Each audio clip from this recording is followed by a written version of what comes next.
Hi, I'm Matt Kapp, the lead artist on Binding of Isaac Rebirth and the creator of Castle in Darkness, and I listen to the One Up podcast.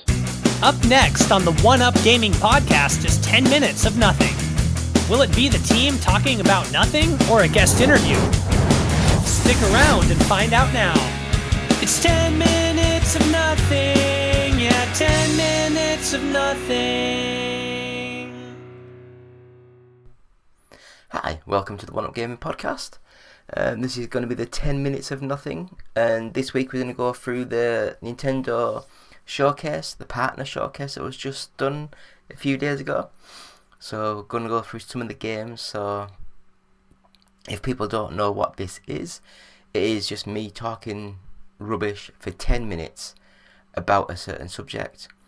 And we do have like 1, 2, 3, 4, 5, 6, 7, 8, 9, 10, 15, 16, 17, 18, 19, 20. We've got about 20 games to talk about. I'll skim over a lot of them and we'll see where we are at the end and maybe go back over some of them if we have time. So the 10-minute timer, I will say, starts now. So the partner showcase, first of all, they had to announce Grounded was coming, and it's coming 16th of April. So the Microsoft partnership starts anew. They did do the Ori Will of the Wisps and the I think they had both Ori games on the Switch. But it will be quite fun to see what else they bring to the Switch. I mean, Grounded, it looks nice, but I've never played it. It's just not my sort of thing. I don't do these survivally sort of like multi-online games. I just don't do them. Next up was called Ender Magnolia, and it looked like a side-scrolling platform game made with a 3D engine but played with a 2D perspective, and it looks like a very Metroid style sort of game but with more action, combat, swords, that sort of thing. It looks really nice. But yeah, that one looks a good little game. Then next up we have a game called Arranger, and this is a slide puzzle game played on a top-down view. So imagine like a map with all the puzzles and you sort of slide things and you move the enemies around as you're sliding, which it didn't look great to me, but what do I know. Next up we have Unicorn Overlord, and I think this was a Sega game, but it looks like it's a real-time strategy RPG. I'm not a big fan of all these full-on JRPG sort of games, so I don't think I'll be giving that one much of a look.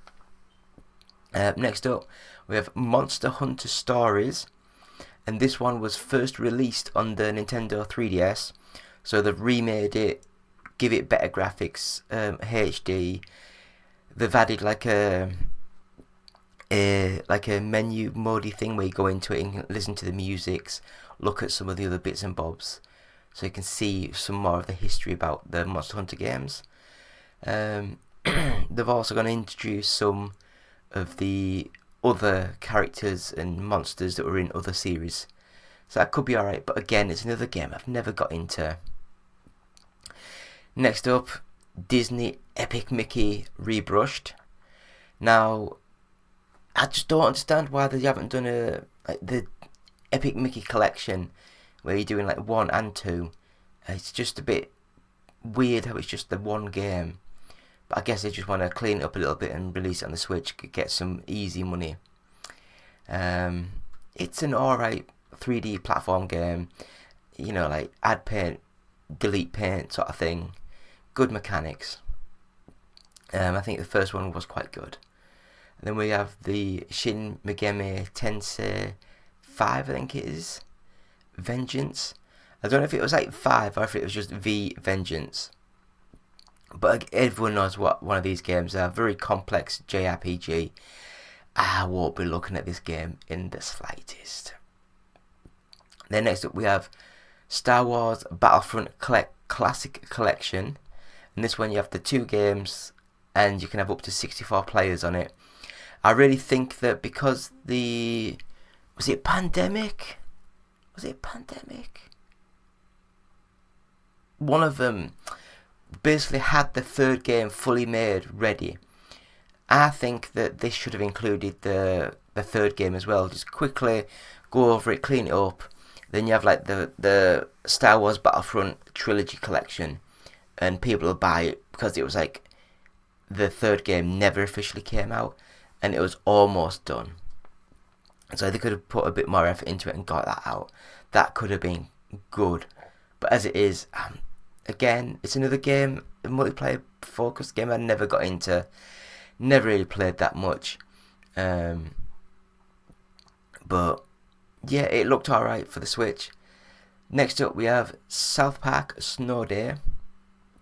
Now I know it's not, but this really gave me Power Stone vibes. You know, like a multiplayer online 3D brawler sort of thing. Not sure about the Snow Day sort of thing. I mean, why did I have to do it all in snow? It's just a bit cheap and nasty looking. But South Park, it could be fun. But again, it depends how much the game is, because it looks like a very, very limited sort of game. And then we have Sword Art Online Fractured Daydream. I think this is another JRPG. I kind of tuned out, to be honest, with this one. I can't remember. It looked nice. I know the graphics look good. A lot of the graphics look good on a lot of the games, to be fair, on the Switch. Might not run very well, but they look nice. So, next up, a game that I did pay attention to, Gundam Breaker 4. And that's because it kind of... I'm going to completely blank on the name, but the guys who made the Souls games, before they made the Souls games, they made all I think of Smurf Crisis, like the mech games. I've completely blanked. It looked very similar to that, where you can build, mix and match, get your mech on, single player campaign, multiplayer sort of things, battle your mechs against each other. So this could be quite fun. I enjoy that sort of thing. Next up, a game I loved, I guess 20, 30 years ago now. Bloody hell. No, it must be 20 years ago. It must have been like 2002-ish. And that was Super Monkey Ball Banana Rumble. And this is like a new Monkey Ball game coming to the Switch. So it looked nice. A lot of good multiplayer stuff. World of Goo 2 was announced as a console exclusive, I think it said. And this is like a puzzle game with platform elements. It looked nice. I enjoy these sort of games. Fantasy Life I, The Girl Who Steals Time. This one was a like an island survival-y cute 3D game. Another one, not my sort of thing. Then there was Another Crab's Treasure, which again, it's like a Souls-like adventure, but it's got really bright, colourful graphics. You play as a crab in a 3D underwater environment, and you're fighting other enemies, other creatures, and you can get into different shells to give yourself different things, and that was just looked quite cool. Next up, we have Penny's Big Breakaway, and this is like a 3D platformer made by the guys who did Sonic. Was it Sonic Origins? No, not Sonic Origins. The Sonic game that came out a few years ago. Can't remember now. Was it Origins? No, that one. That's the collection. Oh, I've got the collection as well. I can't remember what it's called. Anyway, it looked nice. You have a big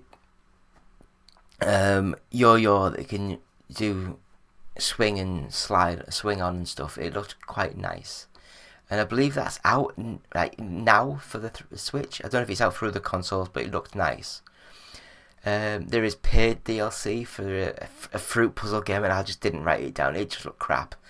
Why advertise paid DLC for it, and then they're also going to add multiplayer to it later on. Pepper Grinder is a 2D platformer with a drill, so you can drill through sort of like surfaces and stuff. And it looked nice, really nice, retro pixel graphics look good. Pocket Card Jockey. Ride On. This is just a jockey game where you mix and match cards to get stuff. I don't know if it looked any good or not. I wouldn't buy it. It just didn't look my sort of game. Then they had a big show reel of about 5 or 6 smaller games shown. With Pentiment was actually shown from Microsoft, so that was on there as well. Then the Killer Instinct music starts playing, and then a load of retro rare games were shown, and it come up saying that Nintendo Switch Online, if you're subscribing to that, then you can get 5 games today from Rare. So that's pretty cool. And the last game that they had on the show was Endless Ocean Luminous, and this looked gorgeous, but I've never liked the Endless Ocean games, so I don't know. So for me, the game of the show was probably, I'd say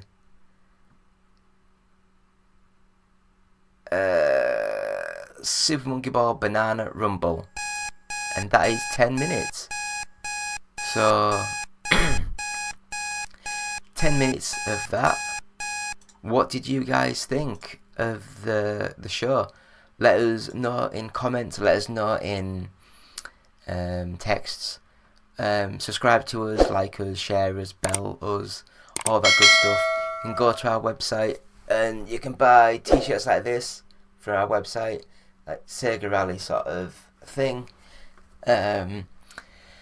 Go to our Etsy store, just search 1UP Gaming when you're up there. But yeah, it's been David, it's been 1UP Gaming. It has been episode 388, I believe it is. So thank you all. It's been David, 1UP Gaming, with the Nintendo Partner Showcase. So thank you. Goodbye.